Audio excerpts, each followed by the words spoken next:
Good evening to all, respected management, honorable principal, respected guest of the program, panel members, parents, teachers, students, and YouTubers. I, Arpana Gavande, welcome you all in this virtual program of Sanskar Jnanpit Khamgaon.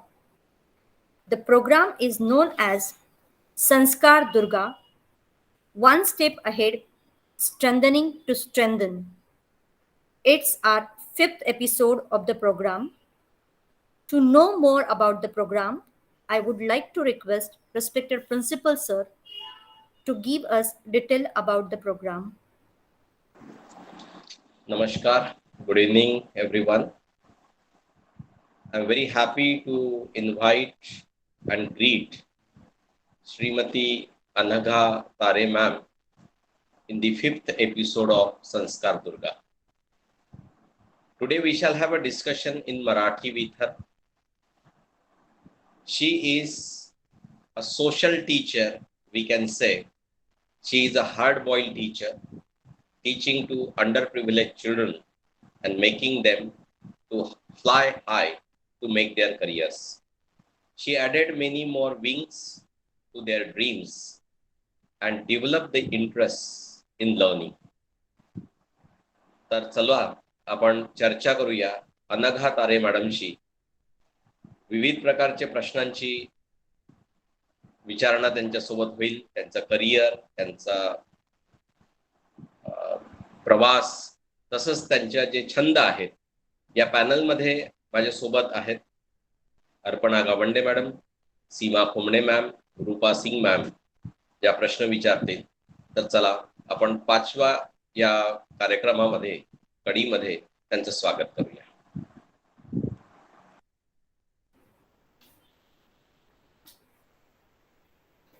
Madam, तुमचं या कार्यक्रमात हार्दिक स्वागत आहे. प्रश्नावली सुरू करण्याआधी आपण आज आपल्या प्रमुख पाहुण्यांबद्दल जाणून घेऊया. तर आज आपल्यासोबत आहेत श्रीमती अनघा तारे मॅडम.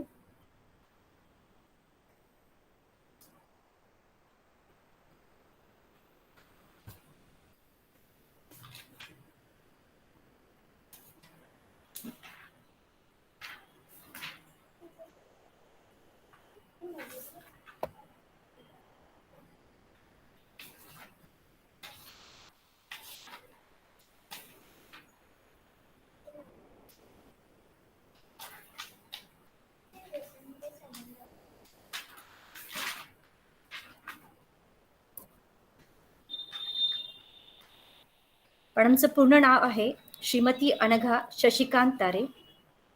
मॅडमने आपलं शिक्षण सायन्स या शाखेतून पूर्ण केलं आहे.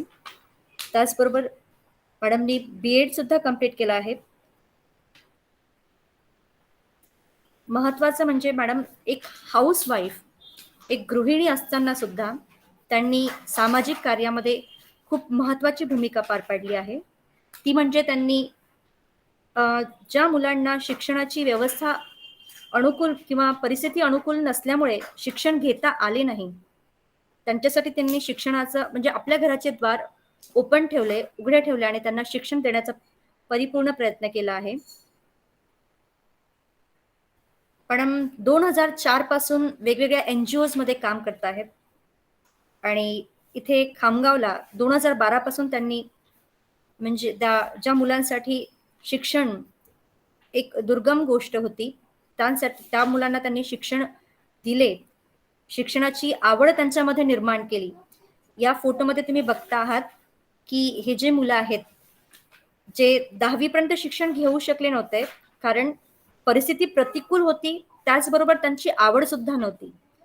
पण त्यांनी जेव्हा मॅडमकडे जायला सुरुवात केली तर मुलांमध्ये शिक्षणाविषयी आवड निर्माण झाली. त्यांनी आपली 10वी पूर्ण केली आणि इव्हन पुढचं शिक्षण कसं करावं यासाठी ते मीन्स प्रयत्नशील राहिले आणि त्यांचं प्रेरणास्थान म्हणजे मॅडम अनघा.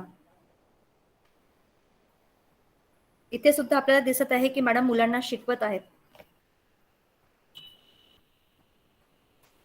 तर आता आपण माहिती जाणून घेतली आहे मॅडम विषयी. आता आपण मॅडमशी चर्चा करूया.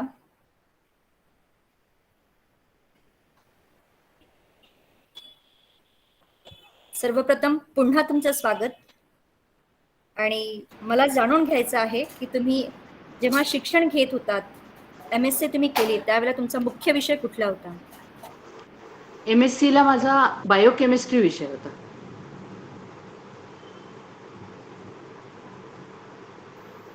मॅम, आपण लहानपणीच हा विचार केला होता की आपण पुढे जाऊन काही जॉब करणार आहे की समाजसेवा करणार? हा विचार म्हणजे कधी आला? लहानपणी या थोडा मोठे होऊन? नाही, लहानपणी नाही आला हा विचार. माझी आई सोशल वर्क करणारी होती. माझ्या आईने नागपूरला इंद्रधनु म्हणून अपंगांची संस्था होती, ती उभारण्यात माझ्या आईचा खूप मोलाचा वाटा आहे. तर ते मी पाहत होते आणि आपल्या घरचे जे मोठे असतात त्यांचे असे नकळत संस्कार आपल्यावर होत असतात. तर माझ्या मुली मोठ्या झाल्यानंतर म्हणजे साधारण असं होतं की बाईच्या आयुष्यात 40-45ला मुलं मोठी झाल्यानंतर एक रिकामपण येतं आणि तेव्हा असं वाटलं की आपण काहीतरी केलं पाहिजे आणि असं काम की ज्यांनी आपल्याला समाधान मिळेल, आणि म्हणून मी हे करायचा विचार केला.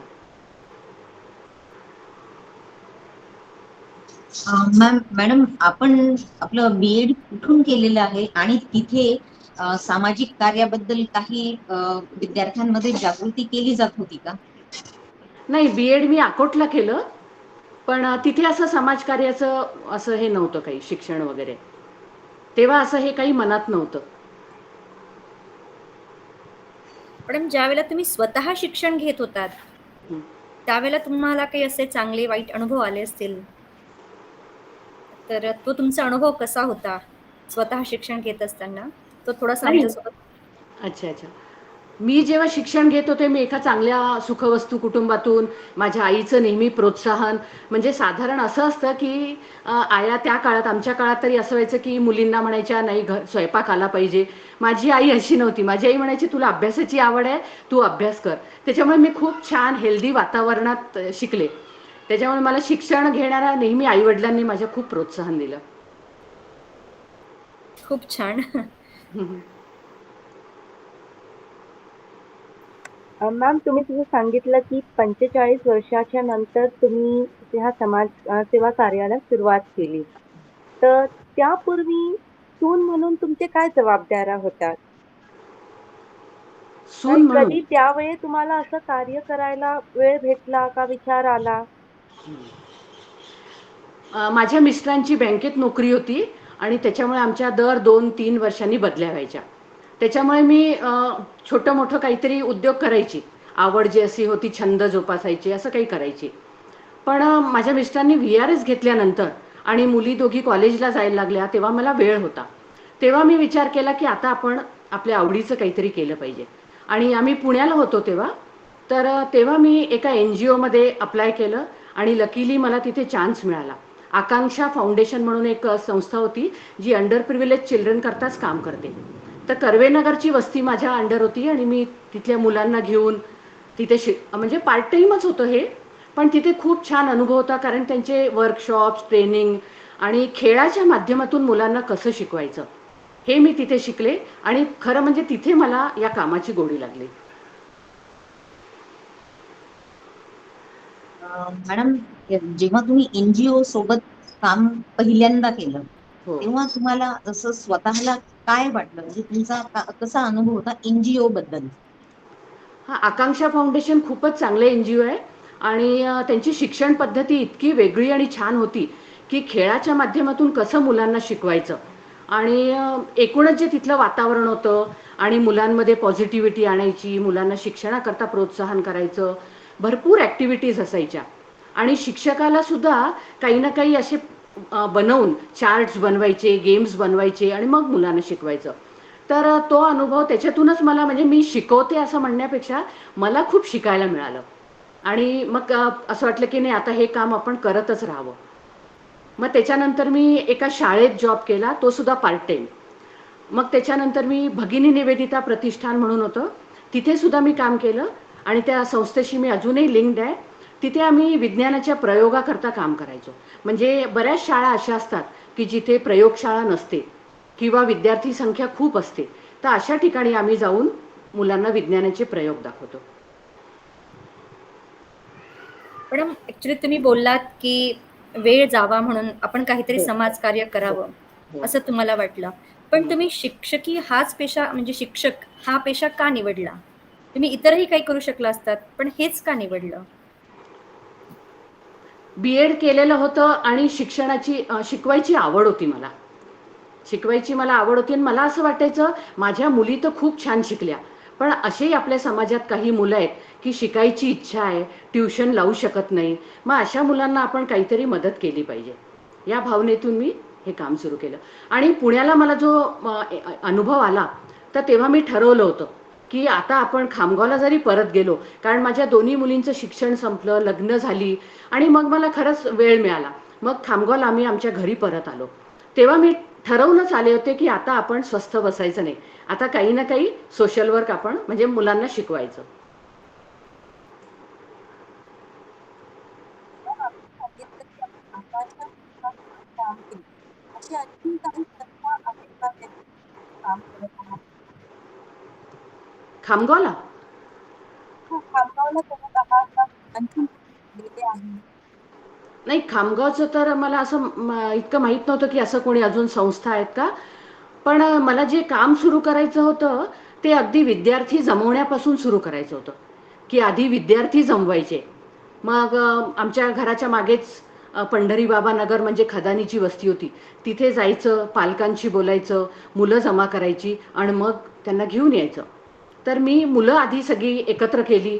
त्यांना सांगितलं, की मी असं-असं शिकवणार आहे आणि मग मी ते काम सुरू केलं.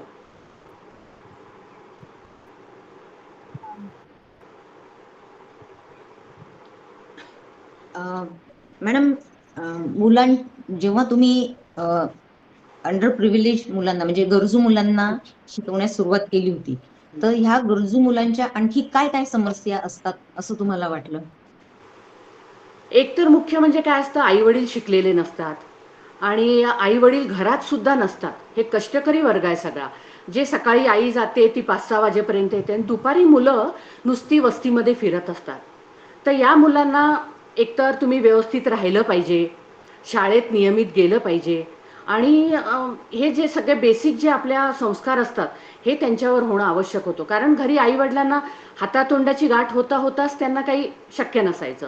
तर कमीत कमी आपल्याला वेळ आहे, आपण थोडंसं या मुलांकरता करू शकू.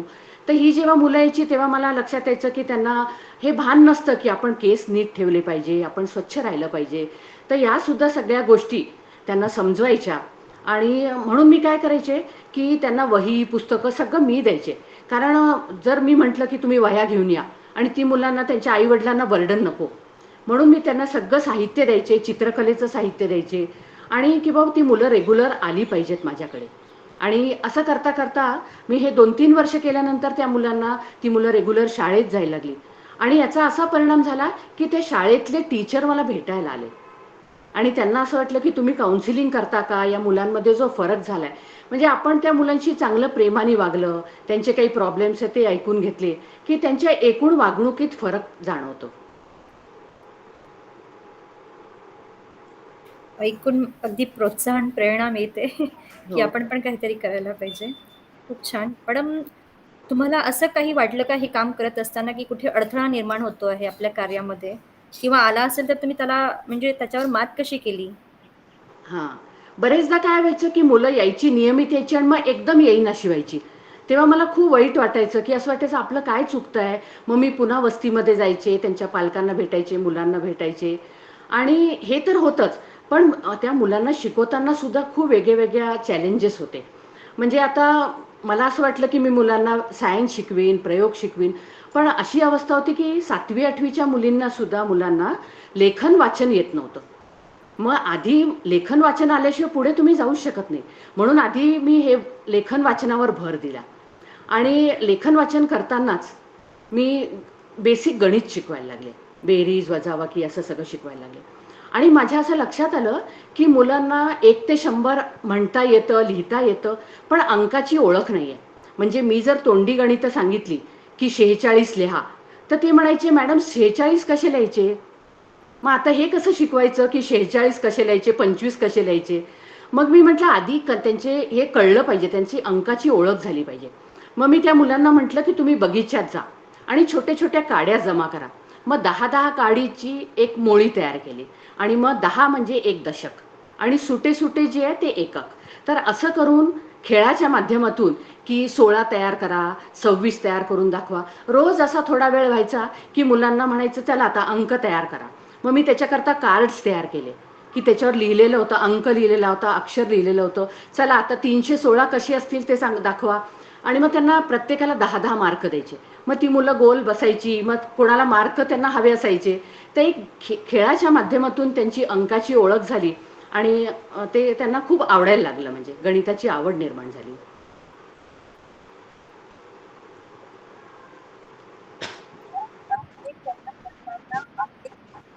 आपले फॅमिली मेंबर्सनी आपल्याला त्यांचा विचार काय होता आपल्या या कामाबद्दल, कोणाचा?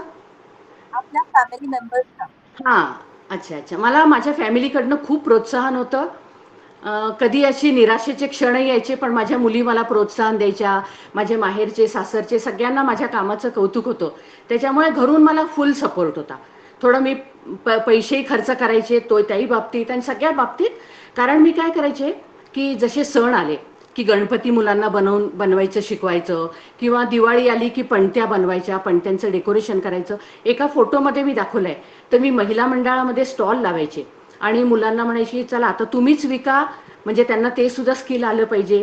आणि जे पैसे जमवायचे त्याच्यातून त्या मुलांकरता मी दिवाळीचं काही तर काही गिफ्ट द्यायचे त्या मुलांना. आणि जेव्हा हे सगळं मी करत होते तेव्हा त्या शाळेतल्या मोठ्या मुलांनाही कळलं आणि मोठी मुलं माझ्याकडे यायला लागली. मोठी मुलं आल्यानंतर तर मोठी मुलं जी होती ती 8वीतली मुलं होती आणि 8वीतली मुलं होती तर ती 8वीतली मुलं जी होती तर त्यांना फक्त विज्ञान शिकवून त्यांना पुरेसं नव्हतं. त्या मुलांची अशी इच्छा होती की मॅडम आम्हाला इंग्लिश शिकवा. तर मला थोडं वाटलं की आपल्याला जमेल का 8वीच्या वर्गाला इंग्लिश शिकवणं. पण त्या मुलांनी इतकं इन्सिस्ट केलं तर मग मी त्यांना म्हटलं ठीक आहे मी प्रयत्न करते. आणि तसं घरचाही सपोर्ट होता, माझ्याकडे भरपूर पुस्तकं होती ग्रामरची. म्हटलं ठीक आहे आपण हे चॅलेंज स्वीकारू. जेव्हा ही मुलं माझ्याकडे यायला लागली, ही मुलं यायची जनुनाच्या वस्तीतून आणि आजूबाजूच्या खेड्यातून यायची. जवळपास 12 ते 15 मुलं होती. आणि जेव्हा ती मुलं माझ्याकडे यायला लागली तेव्हा लक्षात आलं की या मुलांना इंग्लिश म्हणजे अगदी फक्त ABCD येत होतं. म्हणजे मला हा धक्काच होता. पण ठीक आहे तुमची शिकायची इच्छा आहे, तर त्यांना रागवून काहीच फायदा नव्हता. तर ठीक आहे म्हटलं तुमची इच्छा शिकायची असेल तर मी शिकवायला तयार आहे. आणि मग मी विचार केला आता हे शिकवायचं कसं, कारण 8वीचं पुस्तक इतकं सोपं नाही आहे. कुठलाही पॅरेग्राफ घ्या त्याच्यातून एका सेंटेन्समध्ये कमीत कमी 10 ते 15 कठीण शब्द यायचे. मग आता शिकवायचं कसं, हे एक खूप मोठं माझ्यासमोर चॅलेंज होतं. मग मी ह्याच्यावर विचार केला आणि मी एक माझी पद्धत निर्माण केली. जशी काही मी आय पासून सुरुवात केलं की आयची 5 वाक्य तयार करायची. मग ही, शी, इट, दे अशी सगळे प्रोनाउन्स घेतले आणि त्याच्यावरनं वाक्य तयार केली. ही जी वाक्य होती ती मी साधारण सारखी रिपीट करत होते. म्हणजे I am going to school, he is going to school, she is going to school, सारखी सारखी सेम सेम अशी वर्ब्स वापरायचे, सारखी वाक्य घ्यायची. असं हे 15-20 दिवस केल्यानंतर ते सारखं सारखं कानावर आल्यानंतर त्या मुलांना ते उच्चारता यायला लागलं, लिहिता यायला लागलं.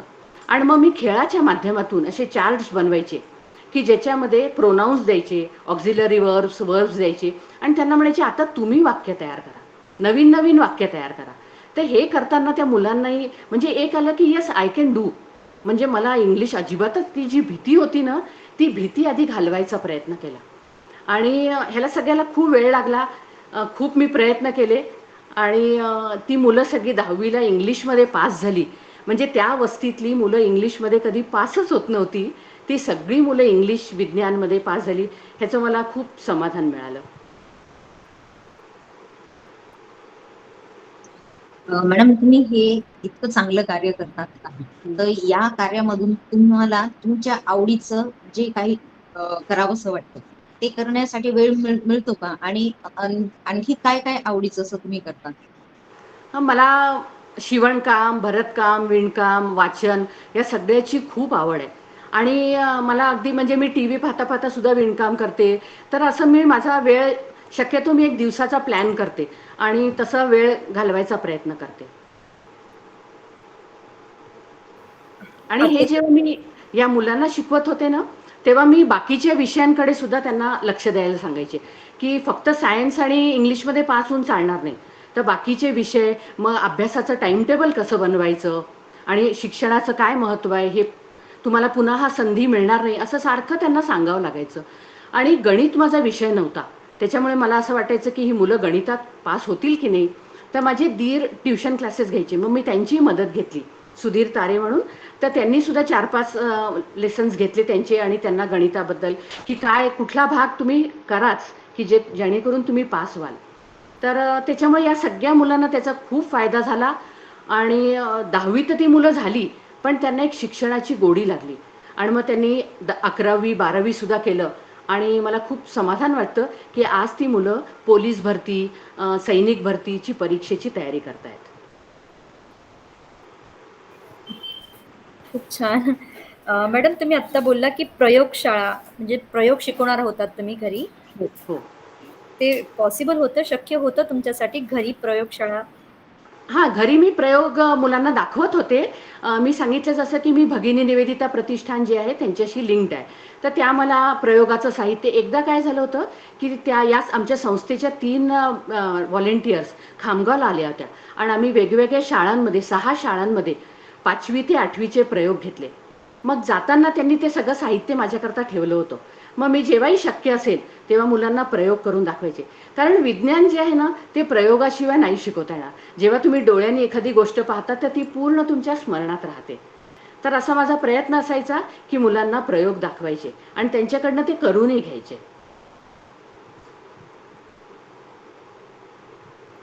मॅम, आपली प्रेरणास्थानी कोण आहे? माझी प्रेरणा म्हणजे माझी आई. अं, माझी आई, तिला खूप सोशल वर्कची आवड होती आणि ती नेहमी सगळ्यांना मदत करण्याची तिची वृत्ती होती. मी तिच्या इतकं नाही करू शकले, पण थोडं बहुत तिचं पाहून पाहून किंवा आपणही काहीतरी केलं पाहिजे. आपला वेळ असा सत्कारणी लावला पाहिजे. तिला आवडायचं नाही की असा वेळ वाया घालवल्यास तिला आवडायचं नाही. तर त्याच्यामुळे मी तिचा आदर्श डोळ्यासमोर ठेवला होता. मॅडम, आम्ही जेव्हा विद्यार्थी होतो किंवा तुम्ही 10 वर्षापूर्वीच्या किंवा 15 वर्षापूर्वीच्या जरी विद्यार्थ्यांचा विचार केला, तर त्या पिढीच्या विद्यार्थ्यांमध्ये आणि आताच्या पिढीच्या विद्यार्थ्यांमध्ये बराच फरक आहे. हो. कारण आता आणि आपण आता विद्यार्थ्यांना जास्त रागवू शकत नाही, मारू तर अजिबात हम्म. शकत नाही. तर तसं तुम्ही जेव्हा काम करण्यास सुरुवात केली, तर तेव्हाच्या ह्या जे ही गरजू मूल्य होती, तर तेव्हाच्या आणि आताच्या त्याच प्रकारच्या मुलांमध्ये त्यांच्या मानसिक मध्ये काही फरक आहे का? हो, फरक जाणवतो, की तेव्हा असं म्हणजे आपण पालकांशी बोलून मुलांना थोडं, म्हणजे माझं तसं मी स्ट्रिक्ट टीचर नाही आहे. मी मुलांच्या कलाकलांनी घेणारी आहे. त्याच्यामुळे मला असं जास्त प्रॉब्लेम नाही यायचा. मी मुलांच्या म्हणजे म्हणण्याप्रमाणे किंवा मुलं खुश राहिली पाहिजे. कारण त्यांना त्यांच्या मनासारखंही आलं पाहिजे. ते मनासारखं जेव्हा ते करतील ना, तेव्हा ते त्यांचं काम व्यवस्थित करू शकतील असं मला वाटतं. आत्ताची मुलं काय झालंय की त्यांना त्यांच्या हातामध्ये खूप माध्यमं आली आहेत. तर त्याच्यामुळे त्यांना इतकी कुठली कुठली माहिती असते की आपल्यालाही आश्चर्य वाटतं की इतकी त्यांना माहिती आहे. पण मला असं वाटतं ज्यावेळेला तुम्ही शिकवायला सुरुवात केली किंवा ज्या मुलांना शिकवायला सुरुवात केली, त्यावेळेला सगळे एकाच वयोगटाचे मुलं नसतील ना, ते सगळे वेगवेगळ्या नाही. वयोगटाचे असतील. हो हो हो. तर आता एक कन्सेप्ट आली आहे इन्क्लुझिव्ह क्लासरूम म्हणून. अच्छा म्हणजे अच्छा. कदाचित आज आम्हा लोकांना ते एक चॅलेंजेस वाटतं की हो वेगवेगळ्या कौशल्याची त्याचबरोबर वेगवेगळ्या गुणवत्ता असलेल्या मुलांना एकत्र शिकवणं हो. थोडं कठीण वाटतं. पण तुम्ही कसं हँडल केलं ते त्यावेळेला? माझ्याकडे जी मुलं यायची ना सुरुवातीला, ती 2री ते 8वी पर्यंतची होती. मग म्हणजे मला असं वाटायचं की ती मुलं माझ्याकडे 1-1.5 तास येत आहेत, 2 तास येत आहेत, त्यांचा अजिबात वेळ वाया जाता कामा नये. तर मी काय करायचे, रोज 1 तास माझं मी होमवर्क करायचे की या मुलाला आज काय शिकवायचं आहे, मग मोठ्या वर्गाच्या मुलांना काय शिकवायचं आहे. त्यांना असे पेजेस तयार करून त्यांना त्या सगळ्या ॲक्टिव्हिटीज द्यायचे. काही एकत्र ॲक्टिव्हिटीज असायच्या, पण काही काही जे असायचं की चला आता तू हे कर, तू ते कर, असं वेगळं वेगळं डिस्ट्रीब्युशन करायची. आणि एक त्याच्यातलं खूप छान आहे पण, की मोठी मुलं जी असतात ना, ती जेव्हा लहान मुलांना शिकवतात, तर मुलांना खूप इंटरेस्ट होतो. आपण शिकवण्यापेक्षा आपला मोठा भाऊ जेव्हा आपल्याला शिकवतोय, आपला मोठं जे विद्यार्थी शिकवतोय, तर त्यांना ते खूप मजा वाटते. हे एक चांगलं आहे पण ही ॲक्टिव्हिटी. पण तसं हे चॅलेंज आहे. टीचरला खूप होमवर्क करावं लागतं. मॅम, असं एक म्हण आहे की आपली सावली निर्माण करण्याची असेल तर ऊन झेलण्याची तयारी असावी लागते. हम्म. याबद्दल थोडंसं काही. काय आपली सावली तयार करताना. आपली सावली निर्माण करायची असेल हम्म. तर ऊन झेलण्याची तयारी असावी हो लागते. हो तर हो. काही थोडा विस्तारमध्ये तुम्ही सांगू हा. शकाल? म्हणजे आपण कुठलंही काम जेव्हा सुरू करतो ना, तेव्हा समाजात सगळ्या स्तरेचे लोक असतात. की मी वस्तीत जायचे त्या, तरी कोणी कोणी त्याच्याबद्दल म्हणायचं की तुम्ही असे एकदम कसे जाता. तर मला असं वाटतं की आपलं मन पक्क असलं आणि आपल्याला माहिती आहे की आपण चांगलं करतोय, तर तेव्हा आपण कोणाच्या बोलण्याकडे, कारण जे लोक क्रिटिसाइज करतायत ना आज, तेच उद्या तुमचं कौतुकही करतात. त्याच्यामुळे कोण काय म्हणेल ह्याच्याकडे मी कधीच लक्ष देत नाही. आपलं मन स्वच्छ आहे, आपल्या फॅमिलीला माहिती आहे की आपण चांगलं काम करतोय, तर ह्याच्याकडे लक्ष न दिलेलं चांगलं जास्त. पण हे तर असतंच की आपल्याला हे चॅलेंजेस असतात आणि आपण त्याच्याकरता आपण स्वतःला तयार करायचं. खरं म्हणजे काय असतं की आपण स्वतःला मोटिवेट करायचं. सेल्फ मोटिवेशन खूप आवश्यक असतं. खूपच छान. मॅडम, जसं विद्यार्थ्यांकडून तुम्हाला खूप चांगला रिस्पॉन्स मिळाला, पण विद्यार्थ्यांची जे आई वडील समजा गरजू मुलं आहेत, त्यांचे आई वडील फारसे शिकलेले नसतात, तर कधी तुम्हाला असा अनुभव आला का की आई वडील म्हणाले की नाही रे, काही जायची गरज नाहीये, त्यापेक्षा काम कर आणि तर थोडीस तुम्हाला म्हणजे मजुरी मिळेल वगैरे. तर मग अशा पद्धतीचं आहे का की मुलांना दुसरीकडे काम करता यावं आणि शिकून काय फायदा आहे तुमचा, असं काही अनुभव आला का आई वडिलांना? हो, आई वडिलांचे काय व्हायचं की त्या मुलांना बाकी काम नाही, पण लहान भावंडांना सांभाळायची जबाबदारी असायची. मग अशा वेळेला पालकांना सांगायचं. मग मी ह्याच्याकरता काय केलं की गणपती उत्सवामध्ये त्यांच्या वस्तीमध्ये कार्यक्रम केले. या मुलांना घेतलं आणि छोटी छोटी नाटकं, गाणी, असं काही की म्हणजे त्याच्यातला थीम होता की मुलगा मुलगी भेद करू नका, की मुलीच्या आयुष्याला सुद्धा महत्त्व आहे, तिच्या शिक्षणा महत्त्व आहे, एक मुलगी शिकली तर पूर्ण कुटुंब शहाणं होतं. तर अशा दृष्टीने मी छोटे छोटे नाटक, आणि प्रत्येक आईला असं वाटत असतं की आपला मुलगा मोठेपणी कोण होणार, या थीमवर एक नाटक मी अशी नाटकं बसवली आणि त्यांच्याकडे जे गणपती उत्सव होता त्यांच्या वस्तीमध्ये, त्या वस्तीमध्ये जाऊन त्या मुलांकडनं हे करून घेतलं. त्याच्यातलं एक होतं की प्रामाणिकपणा, चोरी करू नये. तर ह्याच्यावर एक इंग्लिश नाटक बसवलं होतं. एक स्टोरी होती, त्याच्यातले डायलॉग्स लिहिले आणि मोठ्या मुलांकडनं करून घेतलं. तर त्या पालकांना असं कळलं की आपली मुलं इंग्लिश बोलतायत, तर ह्याचं त्यांना इतकी गंमत वाटली. तर त्याच्यामुळे त्या लोकांना वाटलं की नाही, ही जी मॅडम आहे ही काही ना काही चांगलं करते. तर तो एक त्यांना विश्वास वाटला त्याचा. मॅडम, खूप छान वाटलं तुमच्याशी बोलून. तुमच्या अनुभवातून आम्हाला सुद्धा भरपूर गोष्टी शिकायला मिळाल्यात. I would like to request principal sir. Yes madam, तुमचा जो प्रवास आता मी ऐकतोय, हा एक खरोखर दिव्य आहे आणि वाटतो तितका सोपा नाही. ते तुमच्याशी बोलताना जी तुमची पॉझिटिव्ह एनर्जी, सकारात्मक ऊर्जा ओतप्रोत मला वाटतंय की भरभरून वाहते आहे. माझा प्रश्न असा आहे की तुमचे पती निश्चितच तुम्हाला मदत करत होते, भरपूर सहकार्य करत होते. मुली या आई म्हणून सहकार्य करत होत्या. परंतु आता त्यांची लग्न झाली आहेत, तर जावयांच्या बाबतीत काय? जावयांचा हा, तुमच्याकडे जावयांना कसा सुद्धा कौतुक दृष्टिकोन आहे आहे? माझं. नाही, जावयांना सुद्धा खूप अच्छा. कौतुक आहे की बा काय आहे, आमचे मॅक्सिमम नातेवाईक शहरात राहणारे आणि मुली तर फॉरेन मध्ये होत्या. पण त्यांना या गोष्टीचं की तू खामगावसारख्या ठिकाणी राहूनही काही ना काही करते आहे, याचं सगळ्यांना कौतुक वाटायचं. आणि त्यांना असं वाटायचं की आम्ही काहीतरी तुझ्या संस्थेकरता काही करू का, काही मदत करू का. तसे माझे भाऊ सुद्धा मला मदत करायचे. म्हणजे एक प्रसंगच सांगते की ही मुलं जी यायची ना, तर त्यांच्याकडे चपला नसायच्या. एकदा एका मुलीच्या पायाला खूप लागलेलं होतं, काच लागली होती. आणि एक मुलगा होता, तो म्हणाला मी शाळेत जाणार नाही कारण माझ्याकडे दप्तर नाही आहे. तर मी असं सहज माझ्या भावाला सांगितलं. तर तो म्हणाला नाही, मी मदत करतो. तर त्यांनी ताबडतोब 5,000 पाठवले. मग मी या सगळ्या मुलांना घेऊन दुकानात गेले. मग त्या सगळ्यांच्या आवडीच्या चपला, बूट वगैरे सगळं घेऊन दिलं. म्हणजे तो दुकानदार तर पाहत राहिला, रिगल स्टोअर म्हणून जे आपल्याकडे आहे, तो पाहत राहिला की या बाई ह्यांची तर काही मुलं वाटत नाहीयेत ही. हे इतकं ह्यांना घेऊन देतोय. तर त्यांनी विचारलं आणि त्यांनी माझ्यावर एक लेखही लिहिला होता. त्यांचं जे साय दैनिक येतं. तर मी म्हटलं मला प्रसिद्धीची आवड नाही आहे, पण ते म्हणे नाही आम्ही तुम्हाला तुमच्यावर काहीतरी लिहू, कारण समाजालाही कळलं पाहिजे. तर असं म्हणजे घरच्यांचं नेहमी मला प्रोत्साहन मिळत गेलं.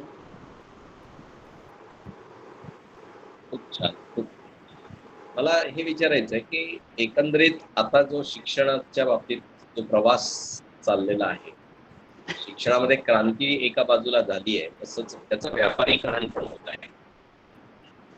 आपला काळ असा होता की ज्या काळामध्ये आपण सहज शासकीय नोकरी करू शकला असता किंवा खाजगी संस्थेमध्येही नोकरी करू शकला असता. कदाचित त्याच उद्देशाने आपण आपलं शिक्षण एक पूर्ण केलं असेल आणि आपण स्वतःच इतका कृतिशील आणि प्रयोगशील आहात. तर कधी असं मनाला विचार शिवून नाही गेला का की जर मी नोकरी केली असती तर मी या पगारावर राहिली असती किंवा मला आणखी अधिक विद्यार्थ्यांपर्यंत पोहोचता आलं असतं, असा कधी विचार आला होता? हो, नक्की आला.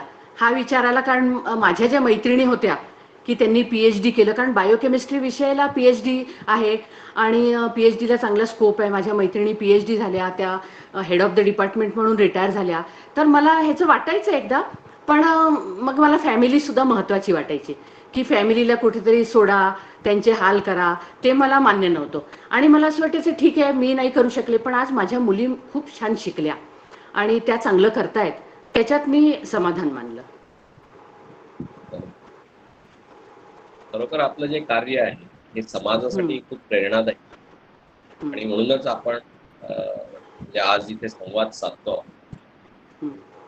आपलं जे कार्य आहे निश्चितच दुर्गेपेक्षा कमी नाहीये. आजच्या समाजातली जी दुर्गा आहे ती केवळ नुसती स्वतः शक्तिमान असून चालणार नाही. ती समाजाला सबलीकरण करणारी, स्वतः सक्षम होणारी आणि समाजासाठी वाहून जाणारी असली पाहिजे. आपण आणि आपलं कार्य निश्चितच सर्वांसाठी प्रेरणादायी ठरेल. आपणास नवरात्रीच्या खूप खूप शुभेच्छा. आपण आम्हास जो वेळ दिला त्याबद्दल संस्थेतर्फे, शाळेचे अध्यक्ष श्री सागरजी फुंडकर सर, उपाध्यक्ष आमदार ॲडव्होकेट श्री आकाशजी फुंडकर, तसेच आमचे संचालक अमितजी कीर्तने सर यांच्यातर्फे मी आपले खूप खूप आभार मानतो. धन्यवाद. तर मी सुद्धा खूप आभारी आहे. तुम्ही मला हा मान दिलात. खरं म्हणजे मला असं वाटतं की माझं काम खूप छोटं आहे. मी खूप मोठ्या समाजात आज किती मोठी मोठी कामं करणारी लोक आहे. मी खूप छोटंसं काम केलं आहे आणि मला कधी असं वाटलं नाही की मी समाजकार्य केलं वगैरे. माझा आवड, माझा आनंद, समाधान, की काहीतरी आपण चांगलं केलं किंवा एक वेळेचा सदुपयोग केला. मी या भावनेने केलं. त्याच्यामुळे मला असं वाटत नाही की मी खूप मोठं काम केलं. पण तुम्हाला आवडलं, तुम्ही मला मान दिला, त्याच्यामुळे मी खरंच आभारी आहे. थँक्यू.